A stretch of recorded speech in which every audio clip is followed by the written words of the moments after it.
In this episode of Anno 1800, we find and settle our starting island called Cloverdale, welcome our first resident farmers and set up our initial production chains, explore the map and search for NPCs, pirates, and traders, and finally upgrade our first farmers into the next tier of population called workers. My name is VanBradley. I hope you enjoy this Anno 1800 playthrough. Let's dive right in. When you first set up your game in Anno 1800, there are a few things you should consider. First, the DLC. We are going to keep all of the DLC on for this playthrough. I really love all of the Anno 1800 DLC. I think it's all worth purchasing and all worth playing, so we are going to keep it on. It adds a lot of variety of content to the game in a way that I really enjoy. We, of course, are going to go for a man with a sexy mustache. We got our cool pink flag with a lighthouse, and we are playing as VanBradley for this playthrough, so let's continue. If you're new or still learning how to play Anno 1800, definitely recommend coming and customizing your settings. We're going to play on the seed 4444 today because it's a seed I haven't played. 4 happens to be my favorite number. I want something new, fresh, and exciting. But you can kind of load up a good seed here if you want to rig the map in your favor a little bit. You can Google, a good seed and plug it in. We're going to keep everything large, mainly large, lots of fertility, lots of mineral deposits, archipelago, pretty standard stuff going on here. The big change we're going to make is removing the 2-star AI, which I believe is Barrel if you're playing a new game for the first time. Having a 2-star AI in your game kind of really inhibits your learning, as they will come and just kill you at some point if you're not caught up to speed. So having a couple 1-star AI in the game is great, and leaving this spot blank is awesome because it gives everyone a little more space to branch out. We definitely want to keep all the traders on. We also want to keep all the pirates on. Lots of spice of life happening here. Some enemies to fight is always great. There's also some cool bonuses if you can befriend the pirates, so we are going to keep the pirates on. We're not going to change the features at all, but if you are a newer player, just making sure you can move things around, you can delete things without having to pay any, extra money or anything is really, really helpful for learning how to play the game in a way that doesn't feel punitive if you're still trying to figure things out. I like to start without a starting harbor. I want to find my own starting island. There's something about that experience I find very fun, so I'll start with a flagship that has enough goods to settle one island, which is awesome. I'm not going to reveal the map. I've never played this one, so I definitely want to reveal it for myself. And as for victory conditions, look, no one's ever playing Anno 1800 for the victory conditions. You're just playing until you kind of can't, the logistics overwhelm you. So that's the point we're going to, so we're good to start our game from here. The game we're playing today is lightly modded. I am a PC player. I normally play with like 150 mods. I've really pared them down to just mods that I think make the game experience better to play. Nothing that's going to break the game or make it that much different from you if you're playing without mods or you're playing on a console or anything like that. So there are some mods here that I think make the experience better to watch and to play, but nothing crazy here, so you should be able to follow along just fine if you don't have any mods installed. All right, the game plops us in the middle of the ocean. We have our flagship here, the Endeavor. It's got all the supplies we need to found our first settlement. So we're going to find a blank piece of land, a canvas with which we can create our empire. So we're just going to head north and see what we can find. This is wonderful. We've discovered an unsettled island right away, so we're going to bring our flagship to the coast and get this one settled up. This will be our first settlement in Anno 1800. How exciting. There's a lot going on with this island so far that I really like. It's a large space with which we can kind of, build and grow. There's a couple resources for things we're going to need. If we take a look down in the corner, we got clay, we got iron, we got coal, we got oil. This is wonderful. We also have some awesome fertilities. Potatoes, grain, hops, and fur abundance are all things we're going to need relatively early on. It's great not having to find them elsewhere. So we're going to come here. We're going to click this little harbor building here, and we're going to build our trading post. Building the trading post automatically claims the island and founds your first curious settlement. And I'm very curious to see what we're going to get up to. All right, Princess Ching, don't kind of interrupt my intro. We know you exist. We put you in the game. We are renaming our first settlement Cloverdale. This is the little town with which I grew up in the outskirts of Vancouver, Canada, which is awesome. Some of the mountains are reminding me of this. The first little farming area is going to remind me of this. So our first settlement here is going to be called Cloverdale. Now, we do want to get building. We do want to get building our settlement up, but we do got to send our boat to find the rest of the map. There are other islands we are going to want to claim. We got to find the NPCs. We got to find the pirates. We got to find the traders. There's lots going on. We got to reveal this map, so we're just going to head to one of the corners. The boat's automatically going to make its way there, and we are good to go. This trading post is beautiful, and I'm really, really excited. The trading post is the spot by which the whole empire comes to be. So in Anno 1800, everything needs to be connected to your trading post with a road on whichever island you're on. So we want to take our road tool, kind of start it at the trading post and work our way up. We have tons of money in this game, but building roads does cost money, so we're going to keep things relatively low key to start. I want our city to grow naturally. I don't just want to kind of come all the way over here just because we can. The first thing I'm noticing is a good area here, lots of trees. We can kind of build our lumber mills here early on and start getting some early lumber. And I think the first people that would settle on this island would want a little bit of a waterfront view. So we're going to build a little like thoroughfare here and see if we can give our first settlers a waterfront view. We only have 40 wood to accomplish all this, so we do need to be careful. Before I do anything with my settlers, I want to blueprint out my first industry, which is the timber. Now, the timber is what's called a production chain, and Anno 1800 works almost exclusively in production chains, so you better get used to these. Right now, we have our timber production chain. We need to start with a lumberjack hut. It is going to produce 1 wood every 15 seconds. I don't know if you can see that, but 1 wood every 15 seconds. This sawmill takes 1 wood every 15 seconds and produces timber. That's how we're going to get more timber in our inventory. So this is what we call a 1-to-1 production chain. You have 1 lumberjack hut, 1 sawmill. That's a complete production chain, and you are making timber at 4 per minute, which is great. 4 per minute is awesome. So we're going to take a lumberjack hut. It's going to cost us money. I'm going to take farmers. So what I'm going to do instead is build it in blueprint mode, which means you can kind of plan it out. You can put it on the map, but you're not kind of committing the cost to it just yet. So we have a lot of trees here, which is awesome. We'll put our lumberjack hut right here. Everything's got to be connected with a road. So we'll connect it to this road, which is connected to the trading post. So that's awesome. Everything needs a warehouse to connect to. As you can see, based on this highlighted path, it will not reach this warehouse here. Your trading post kind of acts as your first warehouse. So we're going to have to build one. That's going to take 10 timber here. So that's great. And right next to the warehouse, we are going to build our sawmill as well. So the sawmill can take this wood and kind of create the timber we need. So this is a full, complete production chain here. Each of these buildings requires farmers, though, so we need to create our first residences, which are our farmer residences. I really wanted to work on that waterfront view, so we're going to do kind of 2 homes at a time, which is really nice. I think this looks quite nice for our first several houses here. I want to make something that feels authentic, feels a little bit organic. It's hard to avoid building in grids in this game because there's no like diagonal options. However, for the first several, little areas we create, I want them to look kind of nice here. So this would be our first kind of set of waterfront homes, and I think this does look quite nice. It does work out quite well for us. So we're going to take some of our wood and we're going to build, what is this, 6 farmers' residences, and now we have our first inhabitants of Cloverdale. We've made it to the age of agriculture, which is nice, and as you can see, each farming house here is producing 6 farmers. Now, they all need to be connected to a road, which they are. If we take a look at these residences, there's a few things going on. First, they have needs. Right now, these farmers need a marketplace. If we give the farmers a marketplace, they'll add 5 farmers to each house. So we got 5, 10, 15, 20, 25, 30 more farmers just by adding a marketplace. That sounds like good value to me. So we're going to come in here. We're going to spend the timber. We're going to spend the gold, 500 gold, 10 timber, and then a maintenance cost of 20 gold every single minute to run this marketplace. But that's no worries. Our citizens need it. These people right here are getting a great view of this marketplace, but we'll put that in right here. As that goes in, you can see this need is starting to be met, and adding farmers to these houses, that should give us enough farmers to build this timber production chain. Our boat is also still exploring, which is awesome. Hasn't really discovered anything cool yet, but you can see these kind of unsettled islands. Yeah, there's one of those rivers that would have been really annoying. We're going to want to claim some of these islands, especially ones with good strategic locations or different fertilities, because we're going to need a way to acquire these resources that we don't have fertile and native to Cloverdale. We don't need to worry about that, though. We can continue building up Cloverdale into the excellent, curious settlement it is. And if we take a look at our production chain here, we need 10 farmers for the sawmill, 5 for the lumberjack hut, so we need 15. We have 18, easy peasy, lemon squeezy. Let's spend 10 timber on this warehouse. We'll get the sawmill, we will get the lumberjack hut, and what's going to happen is the people in the lumberjack hut are going to work the area. They're going to bring everything to the warehouse, and then these people are going to collect it from the warehouse and kind of, make the timber out of it and put it in our inventory. It's going to be great. It's worth noting right now that all of these warehouses are shared. When the timber gets put in this warehouse here, it's accessible from this warehouse here.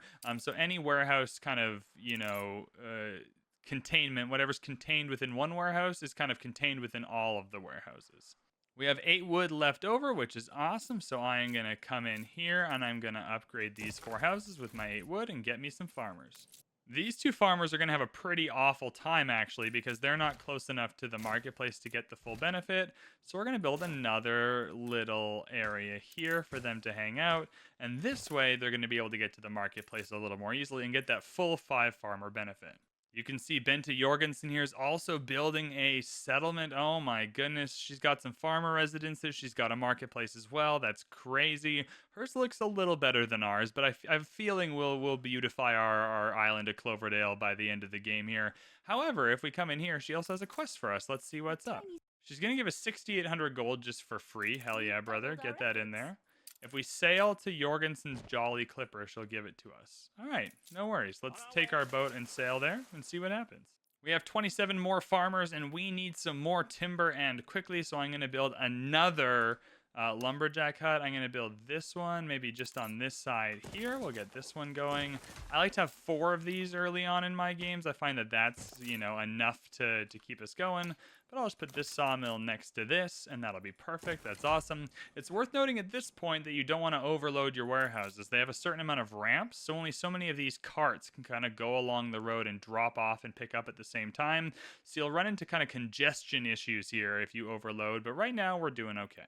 Well, Bente, it seems like this quest was only to sail to her ship, and she'll just give us free money, which is awesome. That's okay. We'll keep on exploring. I want to slow the game down a bit and explain a few things just while we're on this main screen. If we take a look up here, you're going to have your total balance. You're also going to have our kind of ongoing balance. We are losing 80 coins every minute. We'll talk about ways to increase our balance and gain money, but right now we're losing money on the city of Cloverdale. It's a good thing we have a lot in stockpile. Our total population is 50, and we have 105 influence, which we'll talk about later. We've reached enough farmers that they now need fish. So if we supply these farmers with fish, they will give us an extra 3 farmers per house, which is awesome value for us, especially since we started with 1 farmer per house. And they'll also give us 1 coin per house, right? So that's part of the ways we are going to increase our balance here is by giving people the things that they need. They're also going to start having happiness requirements. These are not going to be, specific to their needs, just things that make them happy, but having a happy population is also important. However, the first thing we need to do is build a fishery. We'll find our fishery right here. It is not a production chain. It's just its own building. It gives us 1 ton of fish every 30 seconds. You can see the cost kind of below, and it needs to go in the ocean here. I like the idea that our kind of farmers are going to work the fisheries right next to their house, right? They just kind of moved in here. They're going to work the fisheries right next to the house. So we're just going to build this fishery right on the beach here, and we're going to be worked by these farmers. So we're going to build that fishery. It takes 25 farmers. We only have 20 farmers. So we actually, before we build that fishery, are going to need to build a few more houses here to make sure we have enough farmers to even use the fishery. But we're close enough now that I feel confident that when we get that 2 wood cost back, we'll be able to build this. There we go. We have 2 more wood in our stockpile here, so we are going to build that fishery, which is awesome. We're going to pay all the costs. We're going to pay all the fees.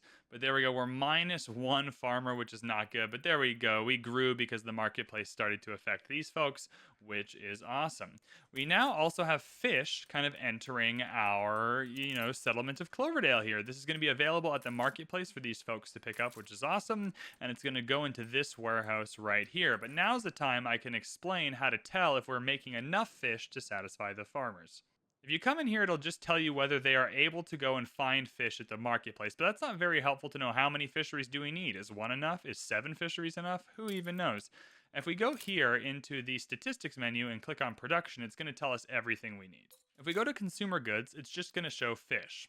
Here, the green line is how many fish we are currently producing. We are producing 2 tons of fish every minute. This blue line is what we need. We don't even need 1 ton per minute. So we are currently making way more fish than we need, which means it's going to start stockpiling in our warehouses until the fish is full. But it also means we can build quite a few more farming houses without needing to build another fishery, which is good for us to know.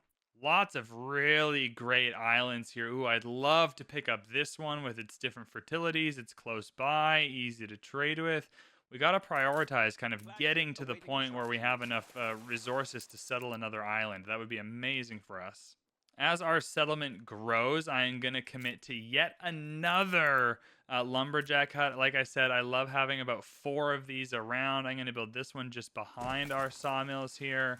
We're going to get that going, and then we'll just kind of connect you to the warehouse here. Hopefully you're good. Yeah, that's a fair connection. I'll actually just, I don't actually know if it needs to be, I don't think it needs to be connected around, but just in case.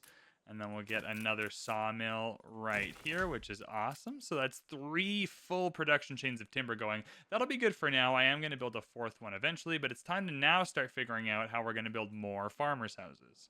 I think the next set of people would move in pretty close to the marketplace. They wouldn't go too far away here.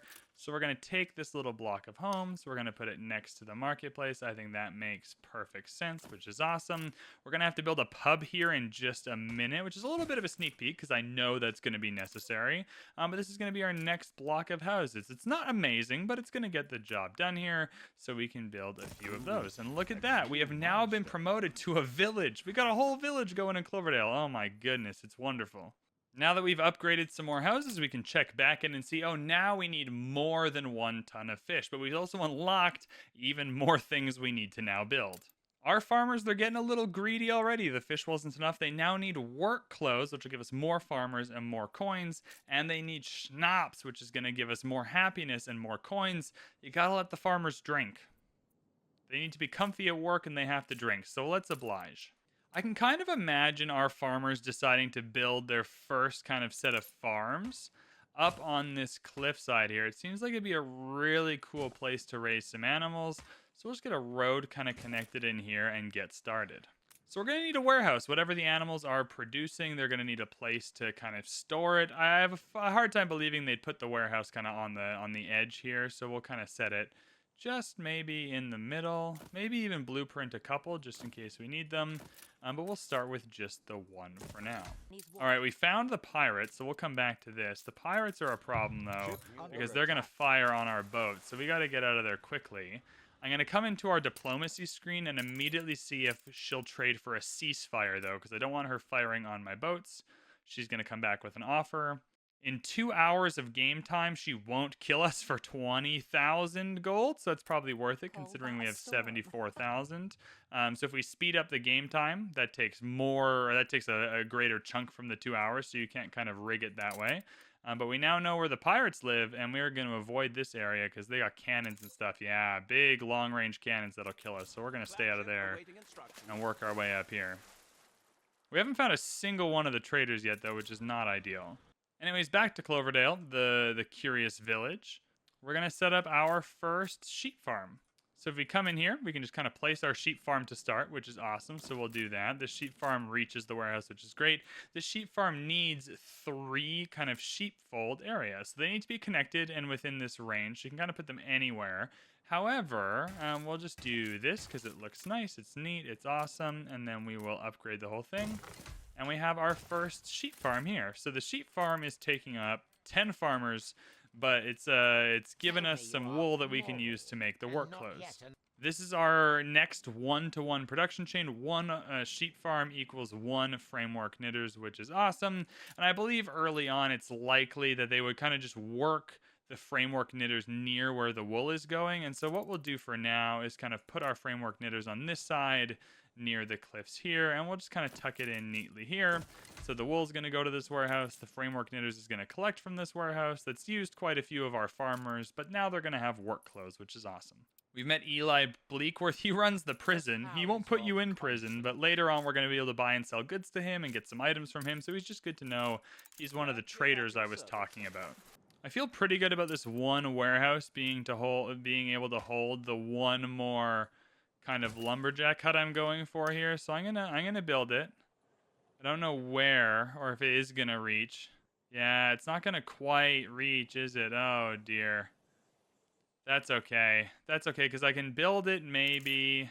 Alright, well, let's move this sawmill over here, which gives us a bigger space to play with. Yeah, we're gonna put it right here. They're gonna need to plant the trees. So it's gonna take a minute. They need to plant 20 trees, so the planting is in progress. Then we'll add the sawmill here. That's going to be our final. Look at how much space this is taking up there. You can see even on this kind of large island how much space just our lumber is taking up already. Anyways, that's going to get going, and now we're going to have tons of lumber, but we can continue to build more farmers' residences.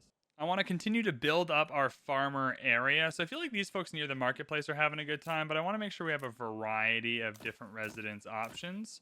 So I feel like at some point, getting one of these little, squares here with some room in the middle for some decorations would be nice.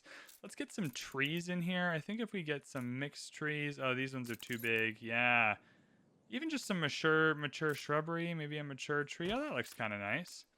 If we take these and we take this, I think that looks kind of nice with the trees in the middle there. And then we just copy that. I think this is the next stage of our building, is making sure we have some greenery, we have some places to hang out. I think our farmers deserve a little bit of a park as well. I want to make sure we're kind of making some green spaces. And so I think what we can do is kind of shelve off these two areas here as some green space for our farmers to hang out in. Perfect. We'll put some nice colorful trees in there. They can be like a little park for our homies to hang out in for now. It's not much, but it's the best we got. We got 94 farmers and tons of wood, though, so we can keep on building. Next up is going to be Schnapps. Now, Schnapps is going to be our first farm. Now, I feel like our farmers wouldn't want to hike a mile to go farming, so this kind of flat area up here seems like a natural location for our farms to want to go.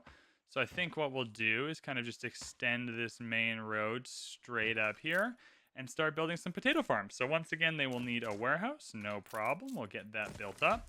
And then we will need a farm. Now, farms work similarly to animals, whereas you put the building down, kind of in range of a warehouse, great. But then you need to add the actual field. This is where you need the fertilities. Animals you can build on any island, but you need a potato fertility to build a potato farm. No problem. We are just gonna build this potato farm out like this, which is awesome. Another 1-to-1 production chain, 2 potatoes, or 1 potato every 30 seconds, 2 per minute, 1 schnapps, 2 per minute, which is awesome. So we are just going to kind of upgrade this here. That's great. We got a potato farm, and we also are going to do our schnapps. Now, I feel like the farmers would likely make the schnapps kind of close-ish to home. So we'll make this a little brewery district early on, and maybe a little work district going on in here. So let's get, these warehouses have a maintenance cost, so I don't want to go too crazy early on, but if we get a schnapps going here next to the work clothes, that's a cohesive kind of work area, and then they can kind of set up just over here going to this warehouse. We've met Archibald Blake, and that's going to be awesome because he sells building materials. He is who we're going to need to come to settle our next island. We'll kind of buy some steel from him before it's available for us to build, but we're still working on that. So if we continue to check in on our productions, we're making enough schnapps, we're making enough fish, we're making enough work clothes, and everyone kind of has a marketplace, so we know for a fact we can come in and build some more farming houses fairly safely. So we're going to do that just now. You want to kind of make sure you have as many houses as possible. You want to make sure you're kind of running up close to the edge with some of these numbers, because each of these buildings provides you with taxes. They're giving you coins for having their needs met. So the more you can kind of meet their needs and their happiness, the more coins you're going to be gaining. The next thing they want is a pub, and I can relate. No one's going to say anything about having a good drink after a hard day. Look what they're going through. They're making work clothes, they're working the farms, they're having to hike like 9 miles to the potato farm up here. It's crazy. So we want to make sure they have a place they can kind of recreate. So we are going to put the pub just in here, which is going to be awesome. I actually want it touching both sides, so we'll do that. We'll get the pub kind of placed right in there, which is great. They now have a place to hang out.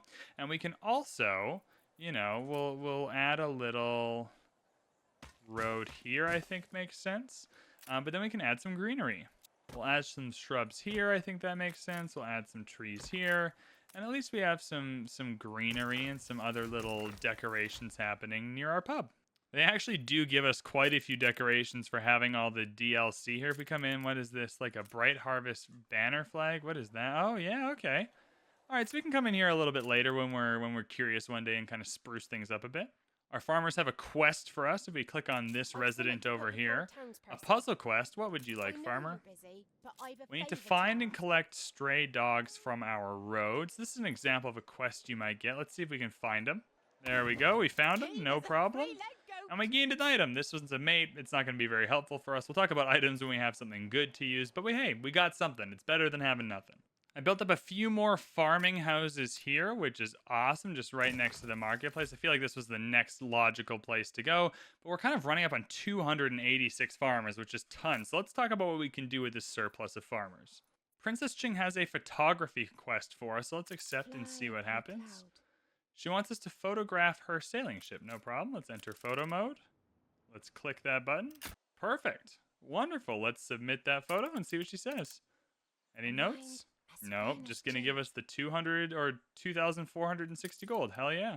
You can see now we've overshot our production a little bit. So we have two options. We now need to produce more schnapps and more work clothes to suit the farmers we now have. No problem. We can either come in here and manually kind of increase the production of all of our framework knitters. And if we do that, it'll make the population less happy. We're going to save that for some more extreme circumstances or things we really need. We have so many farmers. It is no problem for us to kind of just duplicate everything. We'll get another framework knitters going. We'll get another sheep farm going. That isn't a problem at all. I'm going to move this one over a little bit just to get it to the edge. This one can come here. No stress. We'll build another one. And I'm going to do this with the schnapps as well. Copied over our potato farm. I'll add another schnapps building here. And there we go. We should have tons of schnapps and tons of work clothes coming in. The next thing we got to worry about is overrunning this warehouse, though, which is going to be a little bit of a problem. So it's time for us to connect the road up, like we said we would, and build this second warehouse. I think it's going to take, it's going to be able to reach quite a bit of these buildings. We'll get this second warehouse going to make sure everyone has some options. I'll actually move that here for now, just so the AI kind of goes to the easiest and closest one. Now that everything is nice and settled, we can upgrade our population. You can upgrade your population if you have met all of their needs. Upgrading them has nothing to do with happiness. You can see we ran out of schnapps for a second, so people are not that happy. We'll come back to you in a second, Benty. Don't worry. All right, so the schnapps is going to figure itself out, which is awesome, but we've met everyone's needs, so now we can upgrade the population. If we come to our upgrade tool, it is going to highlight any house with fully met needs for upgrade. We're going to be upgrading our populations a lot, so let's click the upgrade button here and convert one of these worker houses, or one of these farmer houses, to a worker's residence. And there we go. We have reached a new milestone, the age of industrialization. In Cloverdale, we now have workers. We took 10 of our farmers and converted them into workers. So you can see we have 271. If we upgrade, we go down by 10, but we increase by 10 over here. If we take a look at the worker population, they have new needs, new happiness, new things for us to explore, more complicated production chains, their own set of production chains down here. We got bricks, we got paved streets, talk about them. No one's throwing their shit out the window on dirt roads now. They're doing it on paved streets, which is awesome. We got trade unions, we can make bread, we got tons of cool things to explore, but we are going to do that in the next episode of this series. If you enjoyed this video, this first introduction to Anno 1800, I hope you'll hit the like button. I hope you'll hit the subscribe button. I hope you'll stick with me for episode 2. I can't wait to see where Cloverdale goes now that we have workers. Thank you so much for watching. Leave any questions you have in the comments below, and I will see you in the next one.